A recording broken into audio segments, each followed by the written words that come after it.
Good Thursday evening, and welcome to This and That, the podcast. I'm your host, Joe Gilloway, and along with my partner, Bill Bostic, we hope to bring you guests and topics you'll find both fun and captivating from the worlds of local politics, arts and leisure, pop culture, and beyond.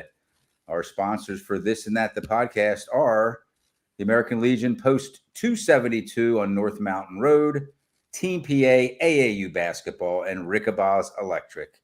I'd like to thank these local businesses for their continued support of This and That, the podcast. Bill, how are you? I'm doing fine, and I'm really getting into the groove. In past times when I got into news reporting, I was like the man in black. So I have all the black on now. I like black. I mean, I don't know what to tell you. I do too. So you're getting into the groove. You don't seem like a guy that gets into the groove, Bill. I just don't. Okay. Yeah. Okay. Whatever. That's not. All right. Let's move on. All right. What episode number is this, Bill? 33. We're going to do this till we 33. get it right. You're right. It's episode 33, which means that we're a good bit into this, Bill. I think we started in April, and man, do we ever get good guests on this show? We really do. We have another one tonight. We're not going to spoil it for the folks who don't know, but we have another great guest. You booked our guest tonight, and you did a great job with that.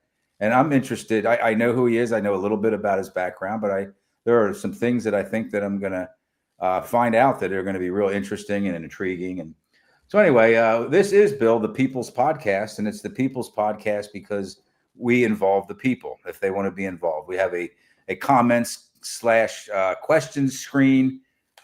We try to get, as long as these comments and questions are respectful, we try to answer those questions and read the comments. And if it's a question for our guest, we'd read the question to the guest, of course. And the other reason is because we allow the people, the viewers, to help us select guests.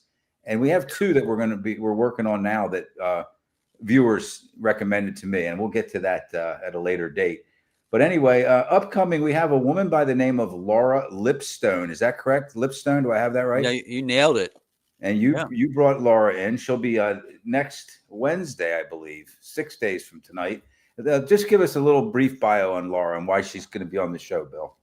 Well, I would call her an expert traveler. She's pretty much traveled the world, comes up with some very interesting weekend trips. So she's going to stretch our minds to see, what different things that are out there, to experience things away from the home ground.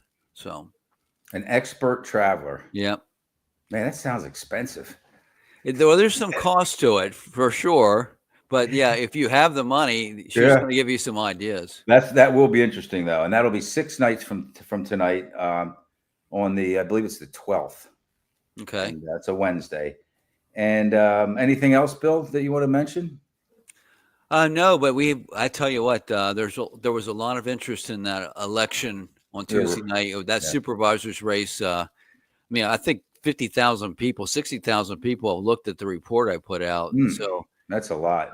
That was I think an unexpected result, but as you reflect back on it, maybe it does make some sense with what's been going on in the nation and all the hubbub we had earlier this year with Lower Paxton. Yeah, there was a lot, or some things that contributed to that for sure. But anyway, how about our disclaimer, and then we'll bring in our guest. Okay. The views and opinions expressed on this show are those of the participants who voice them and do not necessarily reflect the positions held by This and That, the podcast, as an entity, Bill or myself, or the sponsors who support the show. All right. Yeah, maybe our guest will help us out if we get in trouble tonight. He's probably thinking, man, that is meaningless. Where did they come up with that crap? At least it's a start. We could say that we tried. No, you're trying to scare off any lawsuits is what you're That's all we're doing, yeah. I came up with it, so it can't be all that legal or accurate. So let's bring him in. Yep. Hi, everyone. This is we're going to just start with what most people know you as, local attorney Justin McShane, defense attorney Justin McShane, one of the most prominent, successful, recognized, respected. No, I mean all these things. Okay, It's not even written down.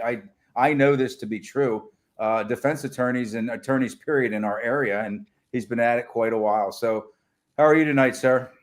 I'm doing excellent. I'm very happy. I'm happy to be here. I am a watcher of your show and follower on Facebook. Awesome. To both of you guys' product, and really like the grassroots reporting and the local neighborhood scoop that I get that isn't trashy. So I really appreciate it. Yeah, I'm putting my hand on my heart. Thank you very much. Yeah, we're just kind of getting into this just since April. I'm sure you heard me say that, and I think you did. And so that's kind of it. We're still in our infancy, or just kind of crawling out of our infancy. But it's because of guests like you that we're starting to grow, and people are starting to recognize it. So we really appreciate that. So we're going to kind of team up on this, Bill and me, Bill and I. I'm sorry, and I don't have any reason to start anywhere else but kind of like your early years, And I'm very intrigued. The interviewers that I've respected over the years, they know the importance of like who was in the home growing up. Was there a grandparent there? Was there both parents? And all those mechanics to a home life contribute to, I think, to a person's adult life. So where were you born and raised, and who lived in your home growing up? So I love that question because it is foundational to my existence. And I had two amazing parents, and I love bragging on them. And I'll give 10-second snippet on each one of them because I'm so proud of them. My father, who is not with us anymore, and I miss him every day. And he's a great man. He served in the United States Navy. He was an ATR-3, served in Korea. Was on a P-2V doing signals intelligence work for Moses Strait, and was a true American hero in my estimation. He rolled out of the Navy, went into different business-related things and contract government work, and grew up in the Washington, D.C. area in a place called Bethesda, Maryland. It used to be Sleepy, not anymore. Bethesda, Maryland. My mom, man, am I proud of her. She is by far the greatest breast cancer researcher in the world. Her professional name was Dr. Barbara von der Haar. That's what she was published under, because she started her career before she met my father. At NIH, she rose up to the rank of what's called a scientist emeritus. She spent her entire career of 30 plus years looking for the cure for breast cancer. And she rose up through what was very difficult at those times. She was the first female oncology PhD from the McArdle Cancer Institute in Wisconsin. She is a role model and a person who pushes, along with my dad. I'd like to joke all the time. I was the runt of the litter, being a lawyer. They were both highly educated and very motivated. And I have a brother who is still with us. My mom is still with us too. Maybe she's watching tonight. Hi, Mom.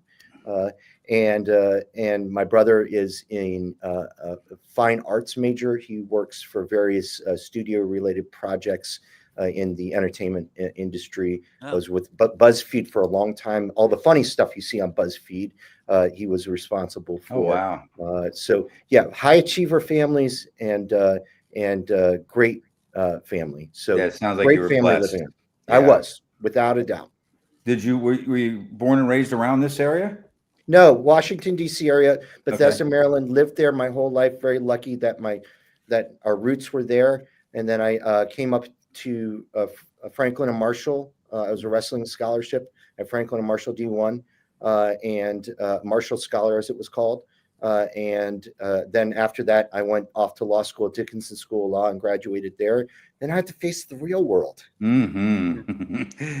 Eventually, we all must, right? Yeah. So what was your motivation to enter law?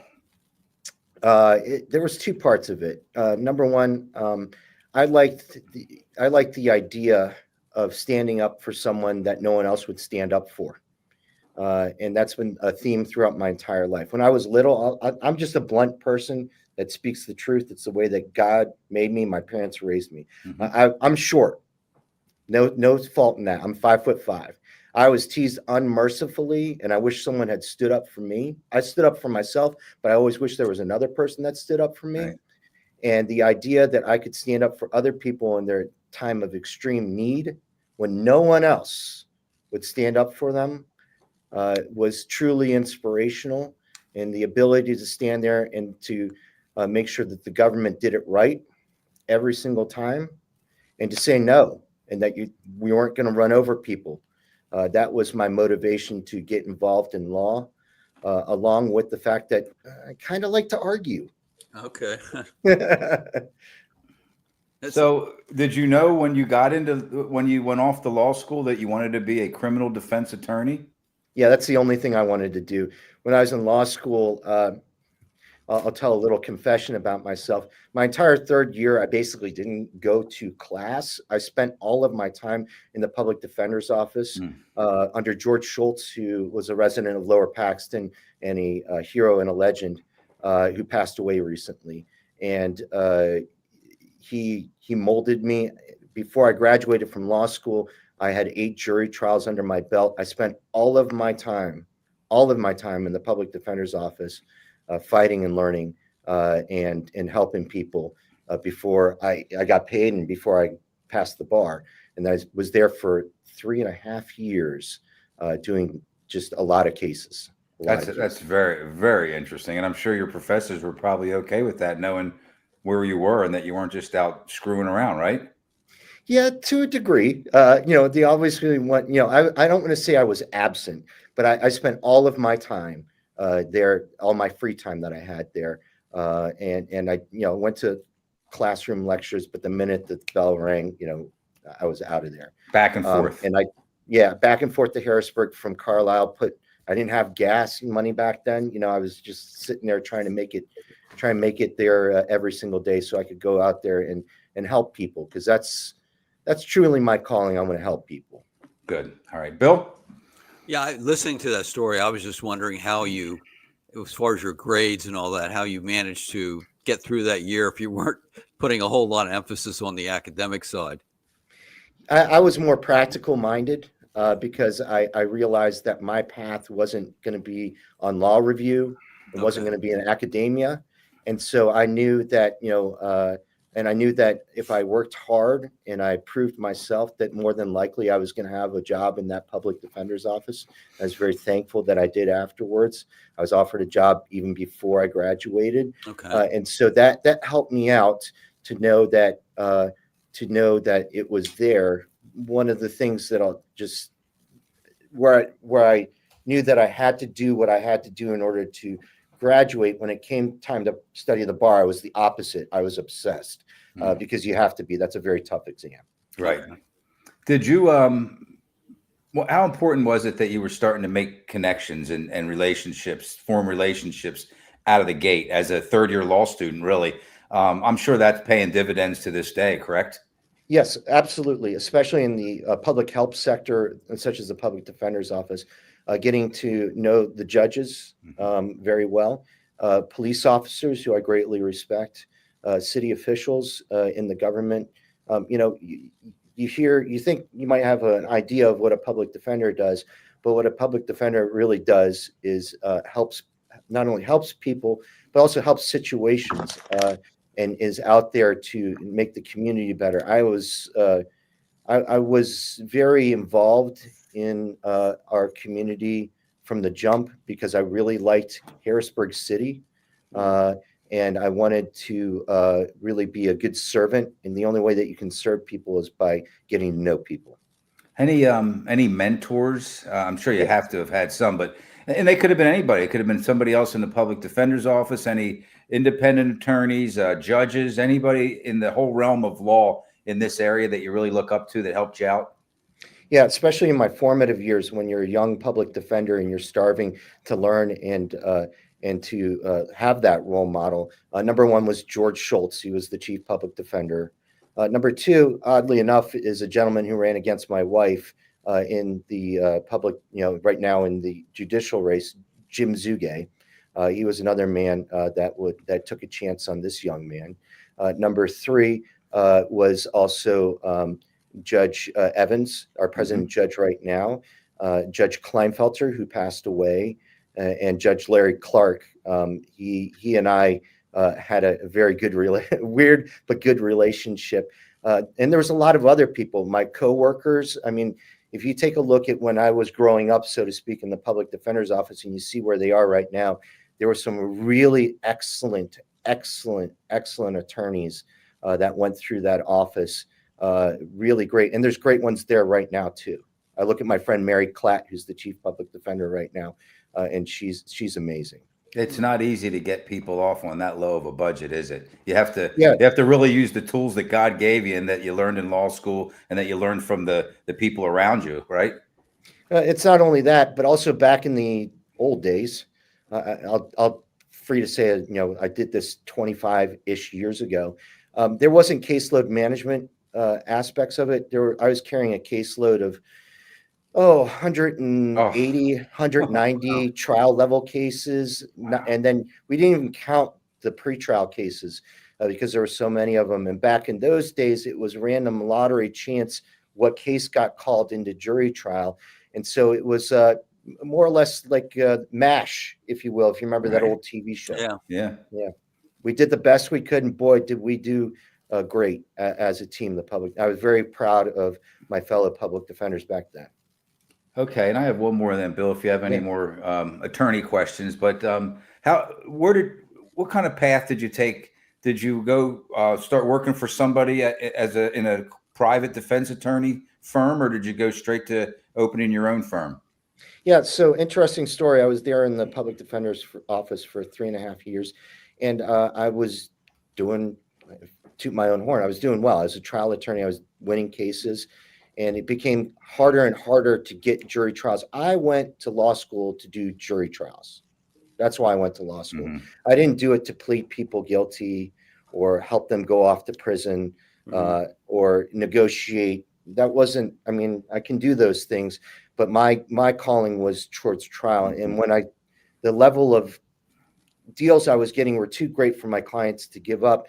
And I wasn't getting trials. And I turned to George, who was the chief public defender, and I said, I'm not getting trials. I'm going to need to go pick fights somewhere else. And that's why I went out into private practice by myself. I started out in Hershey on Cocoa Avenue with 2 other gentlemen sharing office space, and then rolled out and started McShane and Hitchings, and then bought out my partner to the McShane firm.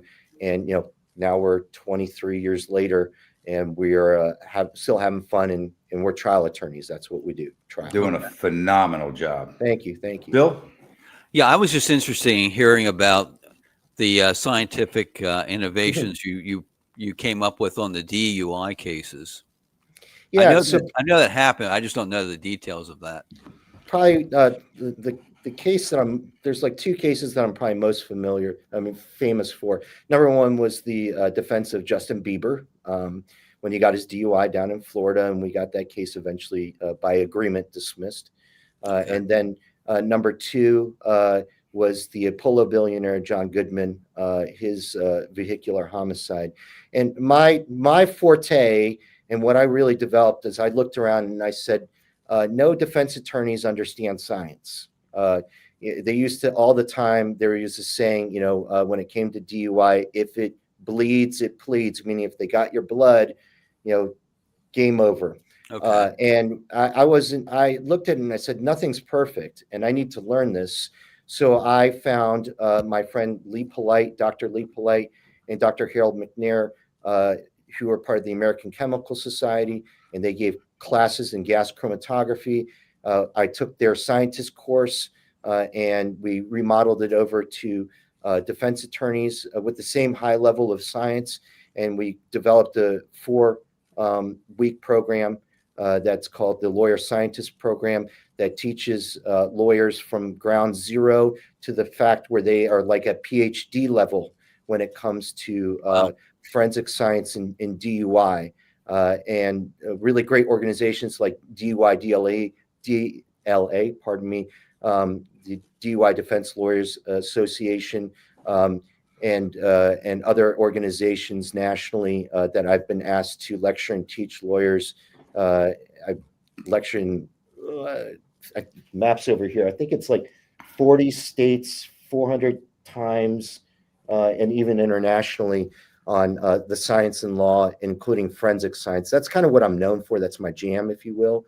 Our old nickname for our firm was right here, the Science Attorneys, because we take forensic science and make it relatable, understandable, and look for flaws in it in presenting it to juries and judges. It's why the other thing that I'm probably most locally famous for was shutting down all breathalyzer testing in the Commonwealth of Pennsylvania with the Schilt case, and shutting down 3 forensic laboratories that were doing junk science. Yeah, I think one of the more notable aspects of the O.J. Simpson trial, DNA was still relatively new. But I think that the DNA evidence kind of, or whatever the defense presented, had the jury's socks rolling up and down, so to speak, or their eyes rolling into the back of their heads, and that was one of the, the key aspects of that trial. So you and your team are able to kind of put that stuff more into layman's terms, so that it's more understandable. And I'm saying this in defense that was 30 years ago or whatever it was. Why would they understand all that stuff? Was it Barry Scheck? Who I don't know. Yeah, Barry Scheck. He's a great guy and a great friend. He was. And Peter Newfield was another great man, a great friend of mine. And that's kind of the origin, along with Larry Snowflake was his name. He was the first one to really understand. He was a PhD in biochemistry. And so he came about it naturally, and he happened to become a lawyer. And so for the lawyers, turning around to science, now it's amazing to see in the 20 years since I started doing it, that now this high level of technical knowledge is common, which is good, because what it actually does is it makes these crime labs better, which ensures justice, because it's no longer, not that they were trying to hide the ball. I don't think there's malicious lab techs out there. There's a couple of rotten apples like Sonia Farrat that we found up in Boston that were faking lab results, and some other people that we've uncovered over the years as a group. But by and large, it's like most things in life. If you don't get checked, and so you never know when you're going to get a case with Justin McShane and the McShane firm, or one of these technically trained lawyers. So you got to bring your A game every case, right? And that's what we want as a society. Look, I don't want criminals on the street, people who are guilty, especially who are harming people and have 2,000-pound missiles called cars driving down the street drunk any more than the next person. No. But I don't want people who are blameless and innocent caught up in the system either. I think we can all agree on that. Did you get the Justin Bieber case because of what we're talking about here? They found you and all that kind of Yeah, so that's what happened in the Kennedy case. I did that too. I've done I don't know, I used to do a lot of high profile cases. Which Kennedy case? I'm sorry to interrupt. Which Kennedy case? All of them. I mean, I had to ask because there's definitely more than one or two. A lot of them. I'll put it that way. Especially the DUI ones. But yeah. So I've done my fair share of high profile cases. That's what Google's for. But I've stepped away from the high profile cases lately and focused on my family a lot. And that way the travel's less, and I can spend more time with my kids, and my wife, which is my passion. I love them. Well, we're going to transition over to that here very soon, but and then I'm going to let Bill kind of take over because he knows more than I do about I don't know how new it is, but another venture that you're committed to. But how about these people that say, come on, man, how could you defend those people? They're guilty. Okay. I'm not even talking about, Attorney Justin McShane here, just generally speaking.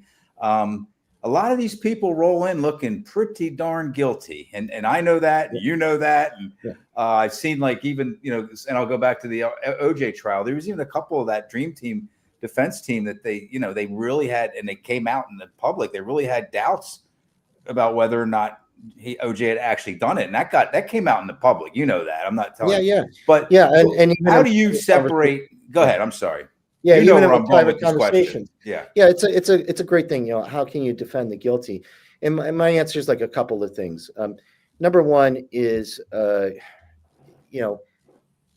people that it's a really strange arc that life gives us, the travel that we do. A lot of people are in favor of harsh on crime.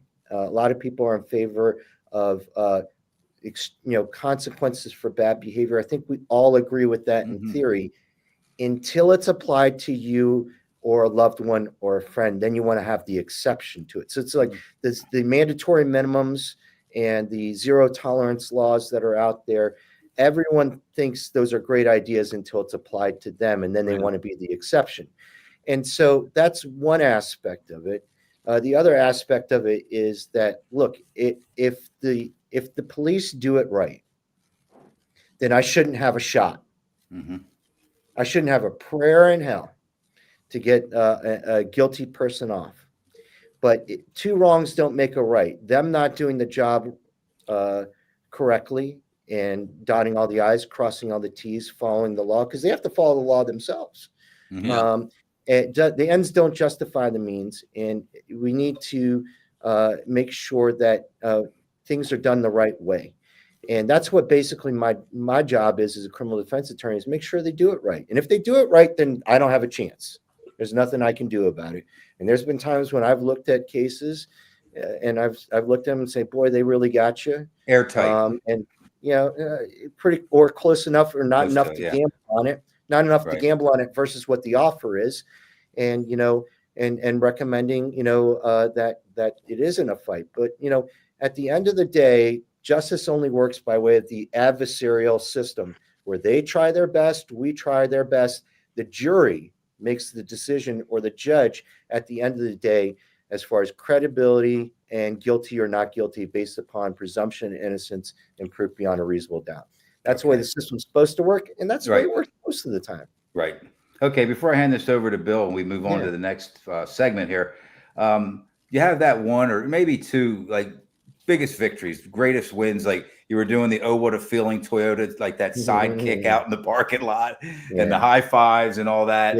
I'm sure there's been plenty, but do you have one or two that kind of the odds were against you a little bit? And let me take it right here. Okay. It's right here in my office. This is the one that I look at all the time. This gentleman right here is James Hugney, and he has a great story. He was incarcerated on a life without the possibility of parole, LWOP case, for a murder of his son.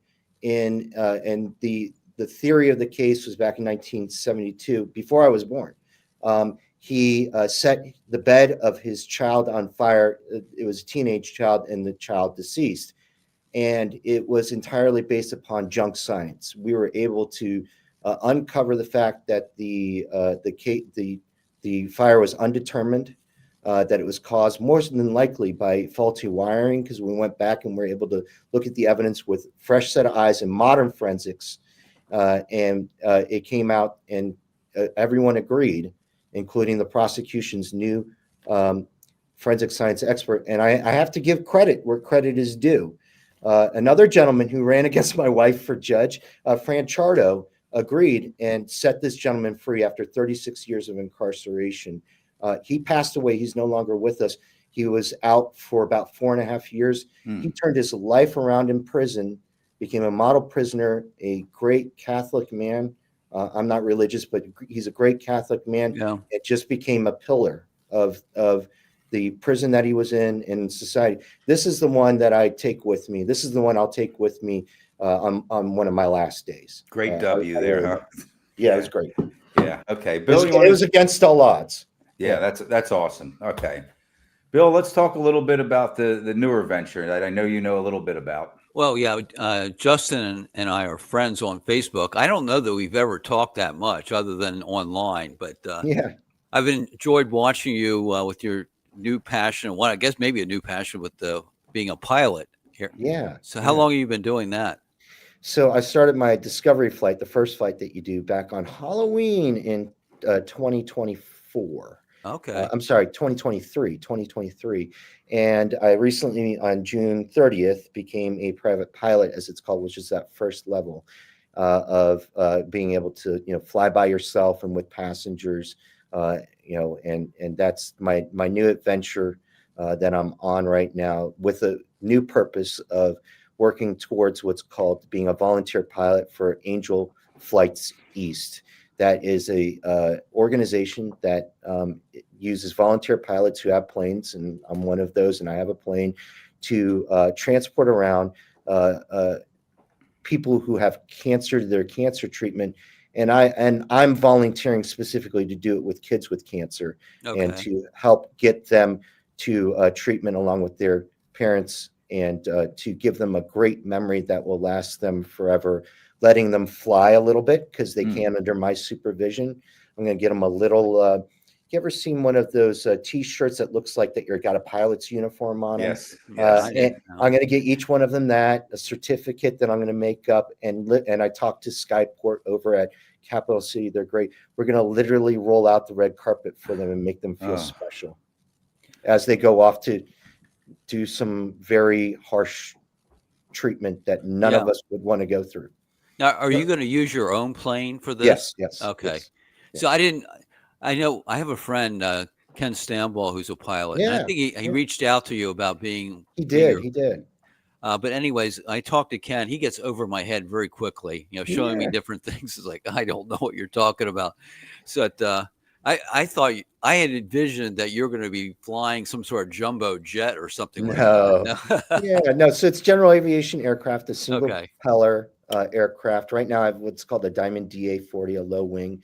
It's a very good plane, a safe plane, but I have on order what's called a Cirrus SR-22 G7 Plus, which is the best airplane for families. It's the parachute plane. If you've seen it, it's the one that if there gets in trouble, you pull a caps, it's called, up above, and a parachute deploys and you just float down. Oh, that's wonderful. It's super nice. It's super safe. It's the safest thing in the world. And I figure if I'm going to take children who have cancer in their families, I want to make sure it's 100% safe. And also put my own family, I want to make sure it's 100% safe. Yeah. It's a really neat plane too. It's really neat. And I guess the last thing I want to ask you about this, you were flying all over the place here on the Mid-Atlantic states. I mean, what's your favorite flight that you've taken so far, and as you're building up your hours? So the two most favorite flights I had is I flew all the way down to Fort Lauderdale with two of my buddies. And we did that Fort Lauderdale executive. We didn't go to the beach. We went there to go pick up my plane. And it was great because it was 8 hours of flying, and boy, that was really amazing in one day and special. 8 hours on the way back. And then I did what's called the Hudson Corridor, which is really neat. If you're a private pilot, you can go along the Hudson River below the level of Freedom Tower and below the skyline at 1,000 feet. You can circle around the Statue of Liberty at 600 feet. And you can see the entire Manhattan skyline. It's absolutely amazing. Yeah, you had a video of that one, I believe. It's great. It's amazing. It's amazing. And that you get to do it. And at the time, you're like, this can't be legal, but it is. It is. Before I turn it over to Joe, I wanted to ask you a little bit about, you have some boxing in your background. What is that all about? Well, there's a joke that my wife and I have that every 3 years I reinvent myself. So I was a competitive boxer, boxing in USA Boxing. That's the amateur side of things. I had 9 fights. Went 4-5 at the ages of 38 to 43. Oh, wow. And it came at it late in life. And so I did that. I would argue to a professional level where I did it as a full-time kind of occupation all day long. I took a little hiatus from the law in order to chase my dream, and I'm glad I did it. Okay, so we just talked about a lot of accomplishments, a full lifetime already in, just a couple decades, really, or a few decades, a lot of your successes and the flying and but you're kind of not the biggest deal in your own household. I am not. Right? I mean, 40,000 people said otherwise. That's correct.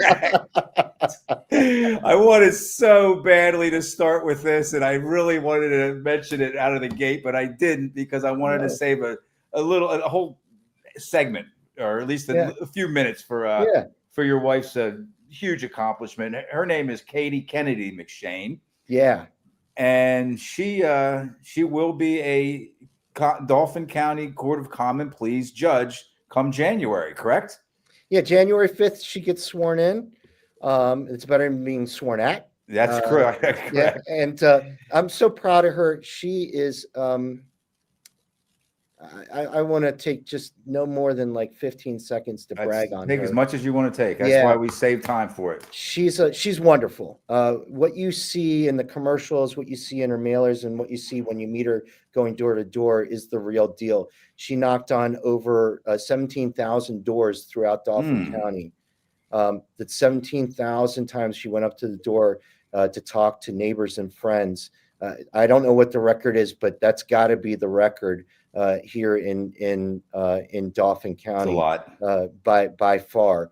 And she achieved, an amazing outcome that we are very fortunate with.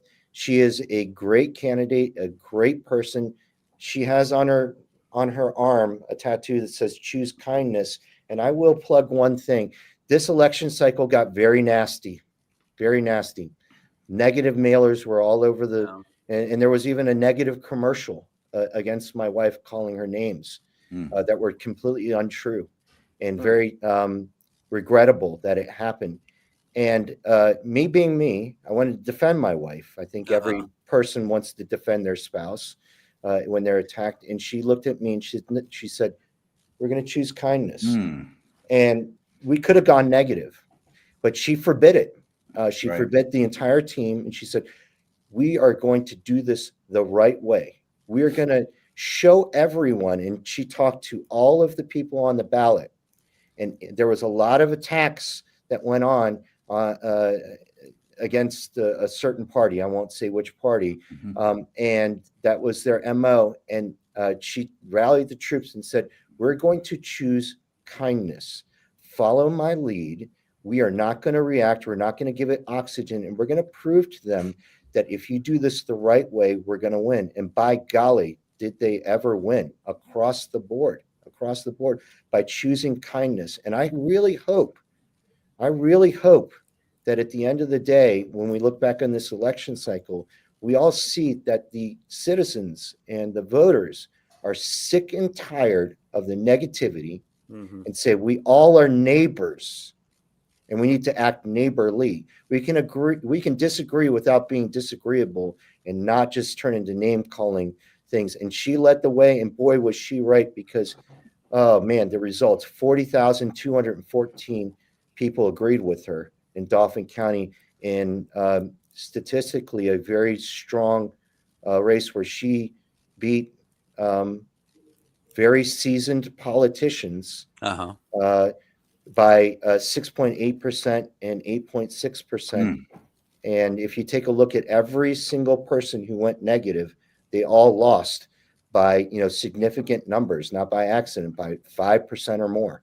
And then her, I don't know what I would call her, maybe team member or party member, Latasha. Right. Is it Latasha Williams? Finished second. So Katie Kennedy McShane had the most votes, and then Latasha Williams had the second most, and they're the two that'll be sworn in on January 5th. So just a great night for those two women, of course, and for Democrats in the county, and let's just say for justice, for going about things the right way and it working, because it doesn't always work when you go about it the right way, Yeah, I think it's about integrity, and I think it's about we all make choices, right? And the two, particularly, I can speak with authority on my wife. I think Latasha Williams is a fine person. I also think that I will say that Fran Chardo and Jim Zugay are good people. I think they made a choice, and their choice was reflected in the outcome. And I would like to think, because I know both those gentlemen very well. And I think that if upon reflection, when they look back at this, perhaps they'll sit back and say, I should have chose otherwise, because I want to give them the credit of being able to learn from it. I saw all of your wife's ads, the glossy mailers. She had some TV ads and online, and just to myself, you and I, this is the first we've ever met. Full disclosure, I never met her. I don't know if I've ever seen her in person, but I would sit there and watch these ads or read these flyers and think, I'll buy that. I believe that woman. I believe I really felt that way, it just came across as real and believable, and somebody that I would say isn't kind of running game on the voters, and it came out that's how they felt, the voters. So what about Team Katie and you have a family, you have children, everybody's in this together. I know that. I've been involved in elections, and I just want to say I have to get going. Oh, you do? Yeah, 7:40. Okay. But I wanted to share one thing. I mean, I second what Joe said. I'm more a person who wants to see merit selection. I think because I look at these people, most of them I have no idea who they are. So sometimes I don't even vote for a judge because I have no idea. Yeah. But when I read your wife's some of your wife's stuff, I mean, like Joe, it's like I'm going to back this woman.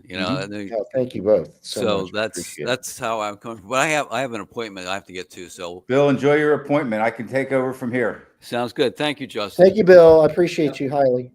So, talk a little bit about, call it Team Katie. I've been involved with a couple campaigns, not quite to the extent as I worked polling places. I hung signs. I hung out a little bit at the headquarters. So I know what it's like, the blood, the sweat, the tears, the sacrifice. Talk about the team and what everybody put into it, including, your immediate family. So it all starts with the immediate family. When Katie came to us on January 9th and said, I want to run for judge, our immediate response as a family was, of course, whatever you want. And that we have 3 children. We have a 3-year-old, Skylar, an 8-year-old Connor, and 17-year-old that from a previous marriage by the name of Mia, so step daughter. And we all threw our support behind her immediately because that's her calling. And we want to, again, it's been a theme since I was a kid and is to give back. And so when she presented this to us, we were like, we're all in. And you hear a lot of horror stories about how campaigns break families apart and bring a lot of stress to it. That was the opposite for us because we were on mission because we believed in Mom. And Katie set the tone by saying, we're going to do this positive. We're going to do it with shoe leather. We're going to do it the right way. We're going to do it the old fashioned way. It's going to be hard, but we're going to do it together as a family. And we knew going in, she led us through and she is a role model. She is my hero. She is the greatest thing that's ever happened to me my whole life. I love my wife unbelievably. And that was the center of the team. Then after that, during the primary, it's a little lonely because we're not politicians. Mm-hmm. She's never run for office before. We weren't courting or doing this for 5 years or laying the groundwork, so to speak, politically. We kind of just jumped in as novices, not knowing what we didn't know. And we decided to do it that way. And we just gathered up our local friends, starting in our neighborhood of Autumn Oaks, and the peers that we have through connections with Connor in particular, being 8 years old, that group of people. And we grew it from there. Then we decided to professionalize it. We have someone that I can't possibly thank enough, and that's Ellie Krebs, who was our campaign coordinator. She was just amazing. She really helped us step up. And then we were introduced to some more people that helped us professionalize it some more. We got into some great vendors that helped us. We developed a plan and a message that was 100% authentic, that was Katie driven based upon her identity. I mean, you don't get something tattooed on your arm forever, choose kindness and not actually believe it. And not choose kindness, right? Yeah, choose kindness. And that became our motto throughout, was whenever we had decisions, we chose that to make. And that's what we decided to do. And so that's, and then just tons of volunteers. This gentleman by the name of Danny Lugero, who's one of my old boxing friends, he personally hung over 10,000, I think it was actually 12,000 door hangers on doorknobs throughout Dauphin County. Just that's one man himself. That's a lot. We had a team that delivered 70,000 door hangers to doors across the county. That's how much Katie inspired all of us to get involved. And this was, this was volunteer effort, except for, Ellie was paid, but everyone else was, volunteers, because she inspired all of us. What had Katie done? Did she have a professional life before this? I'm sure she's a fabulous mother. She's a lawyer. She worked at our law firm here as a trial attorney. She was the president. She took over when I stepped away to do that boxing episode we talked about. And then she ran the place, had a full caseload. Even while she was campaigning, she ran a full caseload, helping people. And she was the real deal. She is the real deal. Yeah, that's full-time mom. Can I say she sounds like a badass? Like, she is. And you know what I mean by that. Like, she gets it done, right? She's very well-rounded and diverse and has all kinds of interests. Grounded, normal. You would bump into her. You're gonna. We still live in the community. You're gonna bump into her at the Giant. You're not gonna know she's a judge because she doesn't put on airs. She's just a normal person. She's your neighbor. She's a mom. She's a professional woman. She's what we want running in politics right now. Normal people. People used to ask her all the time, "Are you a Democrat or a Republican?" And the answer is, she's normal. Yeah. I wish there was a third party called the Normal Party, because I think we'd all join it. Right. But and it's just, she's just a neighbor, a normal person. Well, we congratulate you and her and the family. She's the one. And the team, Team Katie. Let's say that, because Team you know who Team Katie is, and there's a lot of people. You just mentioned a few of them, and there's a lot of effort that goes into that stuff. So we wish her well on January 5th and beyond, of course, into the future. She's going to be a judge that's going to make us all proud. Yeah, good. Okay, so let's kind of wrap things up here. Where do things go for Justin McShane? Do you have any plans of you're just going to kind of play it by ear? And I know we're going to fly children in need around and help them get treatment, and the law firm's still going strong, and people are still out there screwing up, right, Justin? Well, they're getting themselves into a situation that they need help. I'm not making light of it either, but that doesn't end. It's not going to end. Yeah, no, it doesn't. It doesn't. And my mission is one of the things I started doing. Right around COVID came out, is I moved more towards philanthropy and charitable giving. And that's where I put in a lot of sweat equity on myself personally. I'm involved in the Pennsylvania Food Bank across the street from my office. Plug for them real quick. On September 15th, they're going to be feeding hundreds and hundreds of families that are in need since the SNAP benefits are no longer there. At the Living Springs Ministry at 3600 Vartan Way. If you can come out and join us on September 15th, that's where I am. I work with Ralph Rodriguez in the city, who's a great person, along with Tone Cook, who's a true community leader in cleanup efforts in the south side of Harrisburg. One of our biggest family contributions that we do is with Cameron Street Boxing Club and Unite Central PA Boxing Club with Claudia Kenyon and Coach Ricky Clark in their Guns Down, Gloves Up initiative, where they're trying to get youth and adults off the street and get them into boxing as opposed to shooting and nefarious things. Also charitable giving through Carolyn's House, which is an end-of-life hospice care unit, along with breast cancer research with the that just had their annual walk. We give quite a lot. So I'm at the mode right now where I've been very fortunate with where I am, and it's my turn to give back now. And that's what I'm doing almost full-time with all of my time, is doing nothing but giving back, promoting community, trying to bring us together, and absolutely giving it all back. That's all I want to do from now until the day I die, is to help people, cancer kids, pick up trash, feed people that need it, help the unhoused, and just work charity. That's my calling, and that's what I want to do. That's my passion. That's what's next for Justin McShane. Okay. Well, thank you very much.